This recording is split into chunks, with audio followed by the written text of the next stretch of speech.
ఎందుకంటే ఇరాన్ చాలా క్లియర్గా చెప్తున్నారు, మేము యురేనియం గురించి ఎక్కువ మేము మాట్లాడము. ఇప్పుడు ఇన్స్పెక్షన్ అలౌ చేస్తేనే కొన్ని చోట్ల ఇన్స్పెక్షన్ అలౌ చేస్తాం, we won't allow for everything. In fact Ghalibaf ఒక స్టేట్మెంట్ ఇచ్చారు నిన్న వాదేవన్ గారు. యాజ్ యూజువల్ మన తెలుగు మీడియా అయితే అసలు తీసుకోలేదు, నేషనల్ మీడియాలో 2-3 క్యాప్చర్ చేశారు ఆ స్టేట్మెంట్ని, అండ్ అమెరికన్ మీడియా కంప్లీట్గా క్యాప్చర్ చేశారు. ఏంటంటే సంతకం పెట్టొచ్చు ఒప్పందాన్ని, పెద్ద పనేం కాదు, కానీ దాన్ని ఇంప్లిమెంట్ చేయడం చాలా కష్టం. The devil is in the details అంటారు ఇంగ్లీష్లో. ఆ సంతకం పెట్టే దాంట్లోనే ఉంటుంది, ఒక కామా ఒక ఫుల్ స్టాప్ అక్కడిక్కడ పోతే పోతుంది. ప్రెసిడెంట్ ఒబామా వాళ్ళ టీం 2 సంవత్సరాలు, దీనికన్నా ముందు కూడా మాట్లాడాము, 2 సంవత్సరాలు కష్టపడి చేసిన డీల్ JCPOA డీల్. అది 2 సంవత్సరాలు. ఇప్పుడు టెక్నికల్ ఎక్స్పర్ట్స్ అంటున్నారు కదా, ఇది వీళ్ళు చేసిన పని. టెక్నికల్ ఎక్స్పర్ట్స్ కావాలి. మీరు యురేనియం ఉంది, ఎక్కడ పెట్టారు? వీళ్ళ యురేనియం అంతా మోస్ట్లీ ఉన్నది ఇస్ఫహాన్లో ఉంది.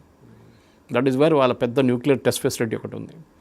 మీరు అక్కడి దాన్ని బయటకు ఎట్లా తీస్తారు? తీసుకొచ్చి దాని ప్యూరిటీ ఎట్లా తగ్గిస్తారా?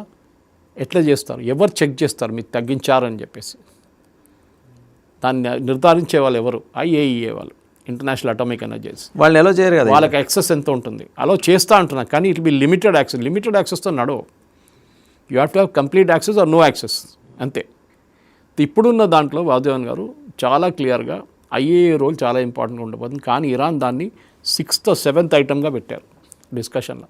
ముందు మా డబ్బులు మాకు కావాలి, ముందు స్ట్రేట్ ఆఫ్ హార్మజ్ గురించి మాట్లాడదాం, మేము ఒమాన్ కలిసి టోల్ ఛార్జ్ చేస్తాం, అది నో అన్నారు. అక్కడే ఒక గొడవ జరగబోతుంది, డెఫినెట్గా ఉంటుంది.